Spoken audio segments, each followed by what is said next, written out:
A shimmer caught the light in the far corner. It was quiet, golden, unmistakable. It wasn't water. It wasn't dust. It was gold sitting in plain sight like a secret waiting to be found. The moment didn't feel random. It felt like a sign, as if the land itself had chosen to whisper something back. For Parker Schnabel, it marked the beginning of something far greater than another day on the claim. What came next wasn't just a rich vein or a lucky strike. It was a massive rust-covered machine buried in silence and legend. A trome forgotten yet bursting with untold riches, and it was about to change everything. Before the first flake of gold hit the pan, before the trome rose from the undergrowth, Parker Schnabel made a decision that stunned even seasoned miners. He didn't inch into his next venture, he charged at it. Dominion Creek was no ordinary patch of land. Parker poured $15 million into it without blinking. A move not driven by impulse, but by audacity. The scale of the investment shook the ground. $15 million wasn't just money. It was legacy pressure and the weight of every past season riding on a single location. There was no backup plan, no safety net, just raw conviction. This wasn't about finding gold. It was about rewriting what was possible in the modern Klondike. Dominion Creek offered no guarantees, just the faint, thrilling promise of hidden wealth. Parker listened and answered with everything he had. "I would call that your last. I think that's it. That's the last one right there. Oh my, I'm actually out of dirt. Yeah, we're done." At the heart of his decision was a belief borrowed from a hockey legend. Wayne Gretzky's words, "You miss 100% of the shots you don't take," had echoed through Parker's career. His goal wasn't survival. It wasn't even success by traditional standards. He wanted 5,000 ounces of gold in one season from one claim. An aim so bold it bordered on recklessness. It was a figure that taunted him from the start. A number that loomed like a storm over the camp, daring every shovel to dig deeper, every machine to run harder. But it wasn't about the number. It was about the mindset. Dominion wasn't just a place on a map. It became a battleground where every second would matter, every failure would cost, and every victory would demand blood and grit. Parker didn't go into it blind. He knew what the ground could take from a man, but he moved forward anyway because that's what gambles are. Not guarantees, but challenges. And this was the biggest challenge he'd ever faced. Bold dreams don't come with clear skies. They come with dark clouds, shattered equipment, and the faint glimmer of something worth chasing. And that glimmer was enough. Each sunrise brought another battle. Dominion Creek didn't wait, and it didn't show mercy. The crew woke to the sound of steel grinding, engines choking, and earth refusing to give in. "You've got a lot more waste in here than we bargained for, huh? I bet there's probably 5 feet in here at least of waste. 'Cause some areas down here, I've run into like 8 feet of that big coarse rock." "Right, yeah, I don't know how long it's going to take you. You got a lot of gravel." Every shift was a war against time and terrain, an unforgiving cycle that chewed through man and machine alike. The equipment built to conquer rock and riverbed began to unravel. Massive loaders, towering wash plants, and excavators that once thundered with confidence now groaned under the strain. They had to run without pause 24 hours a day. If the engine stopped, the dream blew out. One breakdown meant hours lost.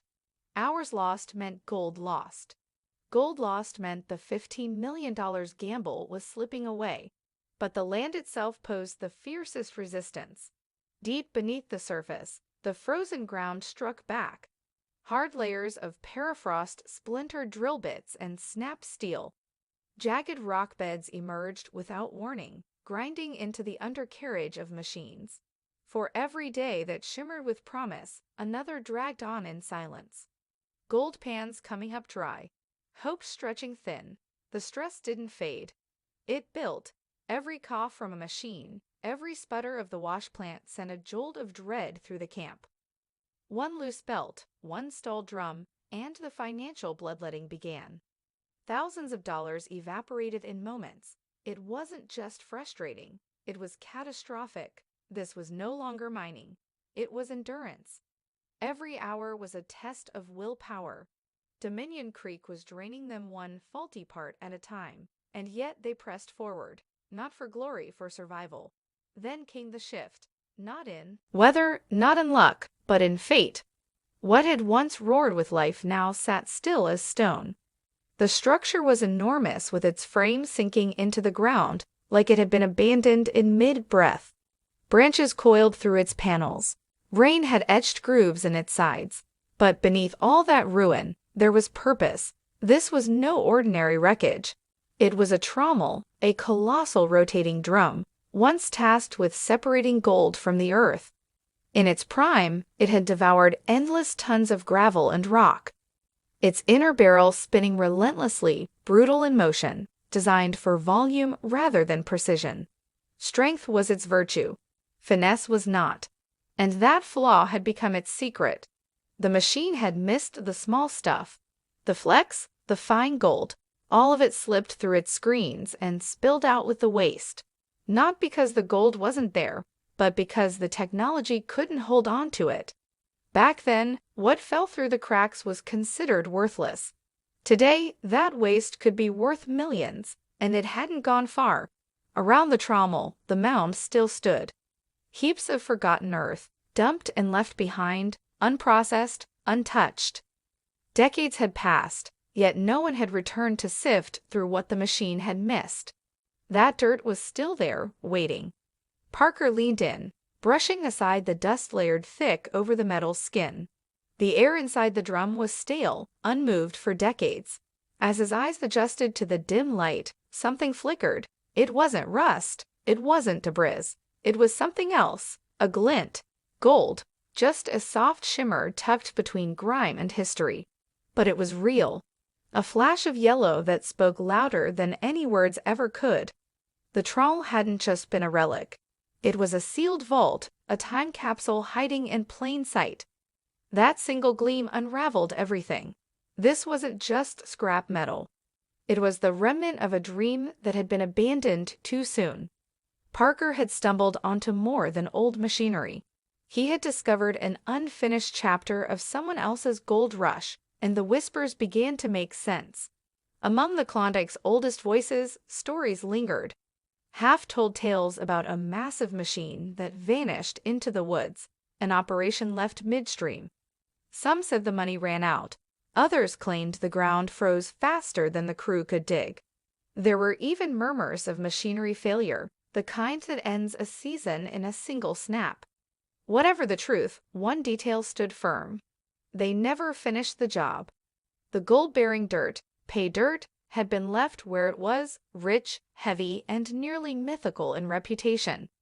Bringing the trommel back to life required more than machinery. It demanded will. The machine didn't just rest in the clearing. It had collapsed into it. Its body, once engineered for movement, now sat like a buried monument. The weight of years had turned it into a skeletal giant. One fused to the frozen ground, corroded down to its bolts, and strangled by the roots of a forest that had claimed it as its own. Moving it was like pulling iron bones from the earth. The frame had become one with the landscape. Roots had wound themselves through its undercarriage, and frost had seeped into its joints, expanding over years into fine fractures that ran like veins through the steel. It wasn't just rusted. It was locked in place, a relic in time. Excavating it required precision. One wrong lift, one careless cut, and decades of potential could have been destroyed in an instant. But the crew worked slowly. They dug with the care of archaeologists and the urgency of gold hunters. When the machine finally broke free from its prison, it looked like ruin. That was only the beginning. The trommel, once a roaring engine of production, had hollowed with age.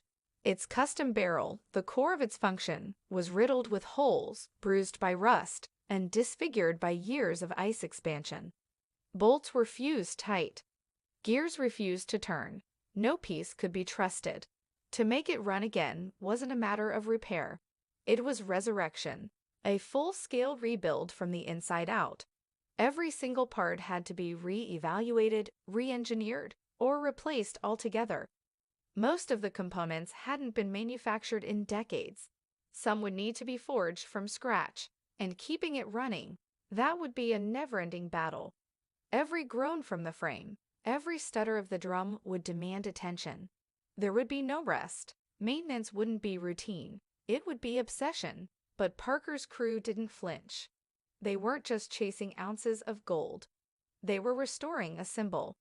The trommel had once been the beating heart of an earlier generation's dream, and now it had become something more, a myth reborn in the steel and sweat of the present. Each bolt they turned, each weld they set was a message. The past still mattered. They weren't just miners anymore. They were keepers of a legend. While sparks flew and steel clanged under the crew's hands, another discovery unfolded quietly, just steps away from the trommel. They found mounds of soil dumped carelessly decades ago by miners who never got the chance to finish what they started. To the untrained eye, it was waste. To Parker's team, it was an opportunity. This was pay dirt, the exact material the original miners had dug up and set aside, expecting to process it through the very machine Parker was now rebuilding. But something had stopped them. Maybe weather, maybe failure, maybe something else. Whatever it was, they had walked away before the gold inside had ever seen a sol, and no one had touched it since. A single pan was enough to confirm the suspicion. What emerged was dazzling. Gold flakes glimmered through the gravel, thick and plentiful, as though the ground had been waiting for decades to reveal its truth. It wasn't a lucky pan. It was a pattern. One pan after another repeated the same promise. There was serious value buried here. The crew didn't wait. A mobile wash plant was brought in immediately. It was faster to build a new operation on site than to move the dirt. With urgency and precision, they blended time-tested methods with cutting-edge technology. They weren't going to lose a single flake. Every ounce would count. And then the flood began. The gold poured in faster than expected. Shovels turned into loads. Loads turned into payloads. The number surged with every bucket dropped into the wash plant. They were running through decades of forgotten pay. The yield surpassed anything Parker had seen before on Dominion Creek. The soil that had once been tossed aside now shone with staggering value. A waste pile had transformed into a vault. What lay beside the trommel was millions of dollars waiting in silence. The wash plant had become a beast of burden, groaning, grinding, but never pausing. Hour after hour, it devoured the forgotten earth beside the trommel. What spilled from its sloughs was not ordinary tailings, not the dull rinse of spent soil. It was gold, thick flakes, bright specks, jagged nuggets. At first, they came slowly, scattered like forgotten coins in a dusty attic. Then suddenly they came all at once. Ounces, not a handful, but handfuls. Then buckets. 1 ounce became 5. 5 became 20. Then the numbers began to blur. The crew stopped counting in grams and started measuring in weight that mattered. Real money. What had started as a hopeful experiment was now a full-blown harvest, and it showed no signs of slowing. Every load fed into the system poured back results. Jars filled, scales tilted. The bins that once held parts now held wealth. The pace of the gold recovery surged beyond anyone's expectations. Not just promising, not just strong, historic, the numbers told the story. Tens of thousands in gold gave way to hundreds of thousands. Then one day, the count rolled into 7 digits, and still the piles of pay dirt stood untouched in places heavy with potential. Dominion Creek had opened its fist and let fortune fall freely into Parker's hands. But even as the gold poured in, the dirt kept offering more than metal. Buried beneath tarps and tucked into crates long forgotten, something else emerged. They found documents, old ones. They were blueprints to the past, and they hinted at something much larger. Among the screeching of gears and the rattle of buckets, there came a quieter moment. Underneath piles of debris near the trommel, the crew unearthed a collection of old records. They were fragile, some water-damaged, Some faded to near invisibility, but still intact, and every page told a story. These were field journals, handwritten assessments, coordinates, depths, the kinds of notes only a desperate, detail-obsessed mining crew would have made in the hopes of tracking a fleeting strike. And one fact became quickly, unshakably clear. The trawl had not stood still. It had roamed across valleys, along creeks, through pockets of the Klondike that were now only names on old maps. Each place it touched might have held the same secret as Dominion Creek: fine gold lost to outdated recovery methods, dirt discarded, wealth unknowingly abandoned. The trawl had been a machine of power but not precision. And that flaw, once a curse, was now a compass, because those tailings, once seen as waste, now whispered of gold waiting to be found. The notes were a miner's dream. Rough sketches of claims, circles around certain coordinates, words underlined with force, promising, dense, rich. Some entries ended abruptly, suggesting something had forced them to stop.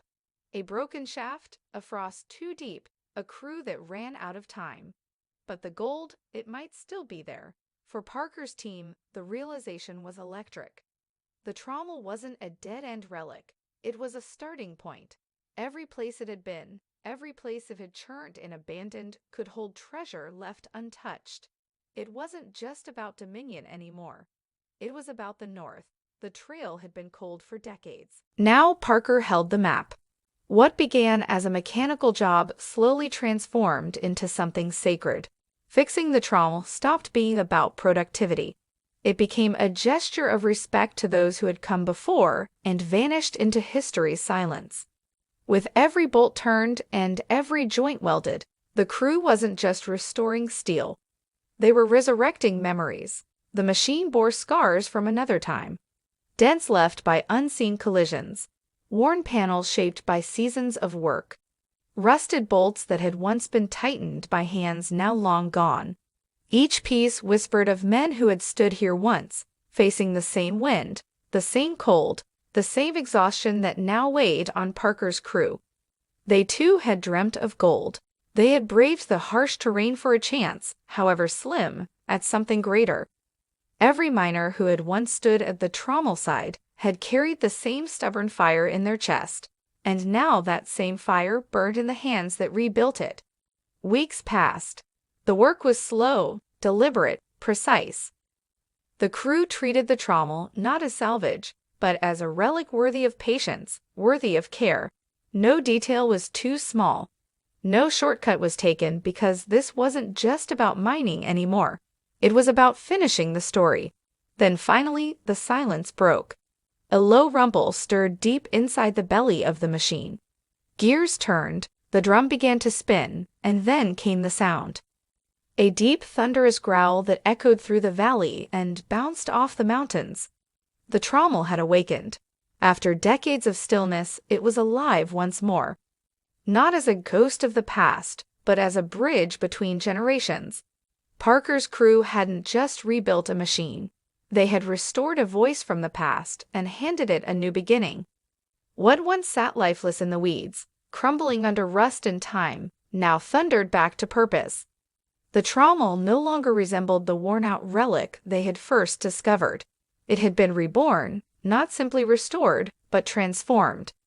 The core remained, the same towering frame, the same mighty barrel, but everything else had evolved. With modern upgrades fused to its vintage bones, the machine became something new entirely. Stronger, sharper, smarter. It didn't just crush rock and gravel. It hunted gold with uncanny precision. Large nuggets clattered down the saw like trophies. Tiny flecks, the ones that once slipped through unnoticed, were now caught with ease. The trommel no longer wasted treasure. It consumed every shovel full of pay dirt with intention. Every rotation of its drum turned back time and rewrote it at the same moment. The crew stood beside it, not as operators, but as witnesses. They watched a forgotten titan come alive. Not as it had been, but as it was always meant to be. Every roar of the motor, every clink of gold against metal reminded them that this machine was more than steel. It was a soul forged in another century, now reborn into theirs. And for Parker's team, this wasn't just a technical victory. It was something deeper. They hadn't just revived a machine. They had awakened a legacy.